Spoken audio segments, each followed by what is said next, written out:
So we're off to Pet Cremations now to get a little bit of feedback. I don't think they've opened yet, but this is a bespoke job, really bespoke. We've never done it before. In fact, nobody had ever done it. We spoke to, I fitted like spray ovens and things like that for body repairs, but I've never done a crematorium oven, which is LPG, because the outputs are quite high, so I've had to be very careful with it. So we're going to go down, because as if you watched earlier on, we basically cocked it up. We put the whole thing in. That took about 3 days, and when we did it, we rang up the dead chuffed, rang up the company, sent them pictures and photos, and then the guy said, "Oh my god, you're about the 5th person I've seen this to do it." Like, wow, what do you mean? He said, "Well, you've put it all in. It's a fantastic job, but the pipe's only rated to 4 bar." So we're like, there's wrong here, this guy. He's not 4 bar, he's definitely 20 bar. The pipe is actually 20 bar. What we failed to realise, everybody that was involved in the project, that the seam weld down the pipe's 4 bar. So we couldn't do it because we get excess pressure of that. So we've done all this work, ready to open. This company are ready to go live with it, test it, what have you. And basically, we have to start from scratch. So anyway, we frantically runs around, finds out the materials from the company. Now, when we rang the company originally and asked them to spec it, they didn't spec it. They wouldn't really get involved, but obviously it depends on you. That's a big golden rule, that as well. Whoever you speak to on technical helplines and stuff, just make sure you get through to someone that really will help, because if they don't, you'll end up in our situation. So anyway, we ripped it all back out, the stuff that we'd fit wrong, and replaced it all for new. But it cost us. It was a learning curve. We didn't make any money on the job, but that's not what it's all about sometimes. At least we didn't lose any money on the job, but I'm on the way to it now, so you'll see shortly what it was about. Just apologise, I've been having it's Fat Fridays today, so we've had a piece and stuff in the office, so we do that quite a bit. We do a lot of incentives for the girls and lads just to keep their morale up. Morale's high anyway at the minute because it's Christmas, so what a good time to do it. So we're on the way back down here now and see how we go. Right, so this is the job we're talking about on the way back down to here. Wes and Mick have just nipped for dinner. So this is the setup of the tails, what they've built up. So there's quite a lot of work involved in that. There's a lot of screwing involved, a lot of preparation involved, a lot of equipment involved. We had a full rigid set here when they was doing it originally. This is my first time on site, as Wes has run this job and kind of done it from rot. So that's the header, and that's what's going to happen. So each one of those tails will screw into those points. They'll let me come here so you can see what I see. Each one of these tails here, I've got a non-return valve on it to stop the gas going backwards on itself if it's accidentally left open. So that will be screwed in there, and then we'll go into a bottle. There'll be 8 bottles running. I think it's 260 kilowatt, something like that. And each bottle will run. They say in the manufacturer that it's going to take about 2 days that it'll last for. So each one of them are going to go on that.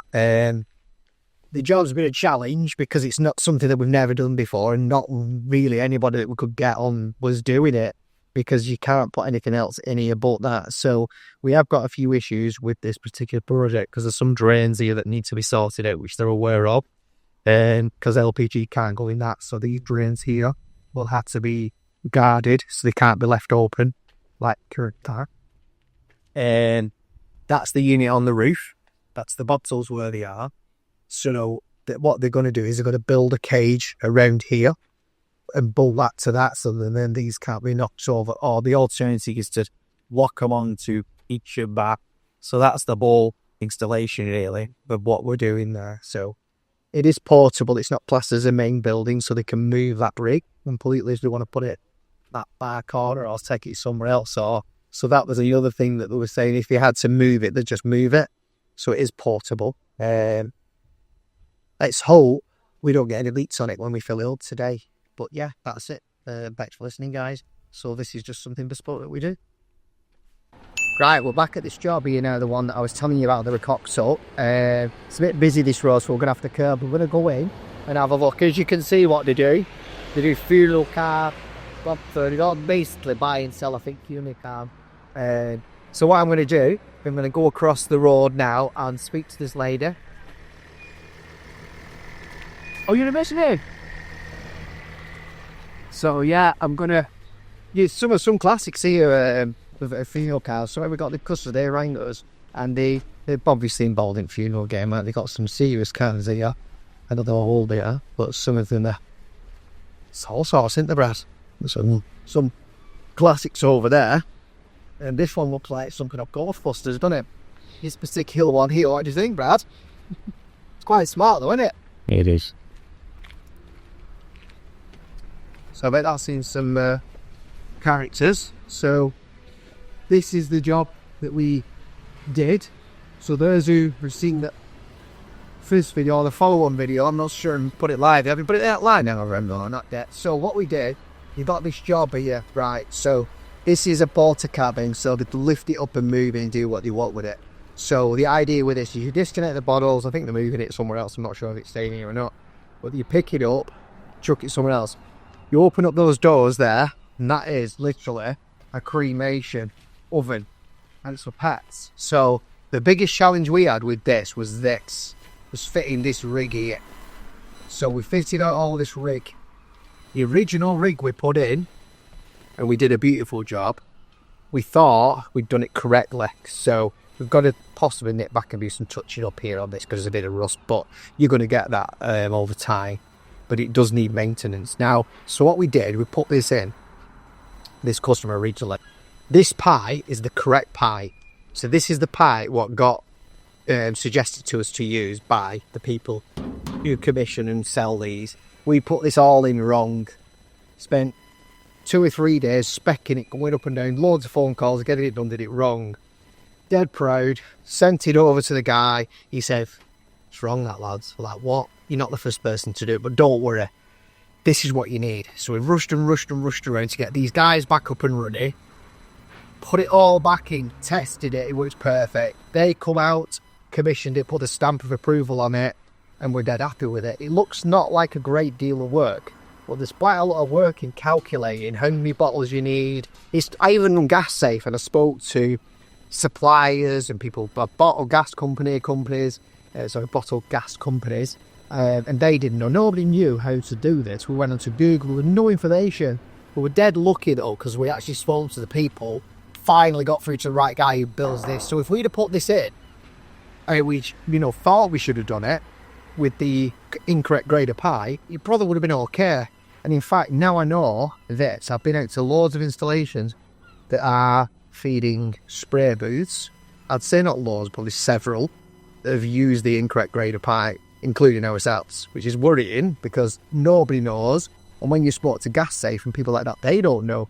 It's because they just say it's a supplier issue, but when you design something, do something like this, you almost become the supplier. So we had to get loads of information. It's a bit scary really, but we've done it right and it's perfect and it's passed.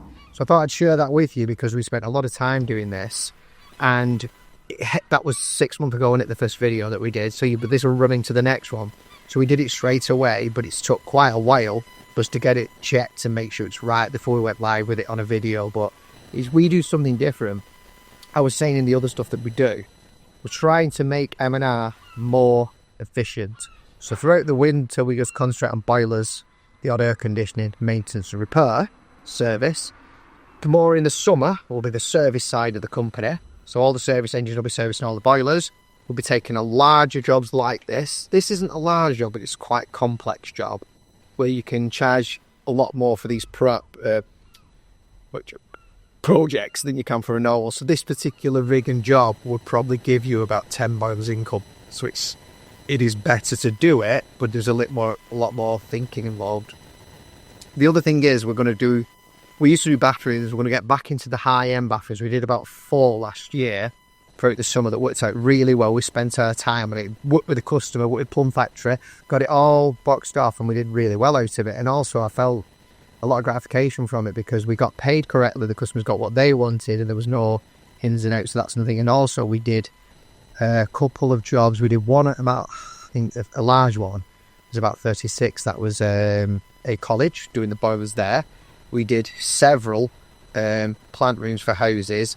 So the income from that, we could actually it's harder because people won't wait. So when we're going out pricing now to the bigger jobs, we're saying, so right, we've just got one and it's working. We'll basically say, right, we can't do it now in peak when you're doing it. Most people are doing it in summer. So we're just going to concentrate on the servicing and that side of the summer. And definitely this year we're going for a big jump on air conditioning. So it's just about keeping the business very busy, keeping the lads happy. We want more team members to come and join us, to come on our journey. We want to offer the best package that they can for them. So this year's been really interesting. So closing off the 2024, 2025, I'm going to actually document, I think, the progress of it. I'm going to document and do something different. So I'm going to document from 2025 how we need to get from, we've gone from A, we've gone to B, we've gone to C. So my next one is the next chapter in the alphabet. Anyway, cheers guys, thanks for watching.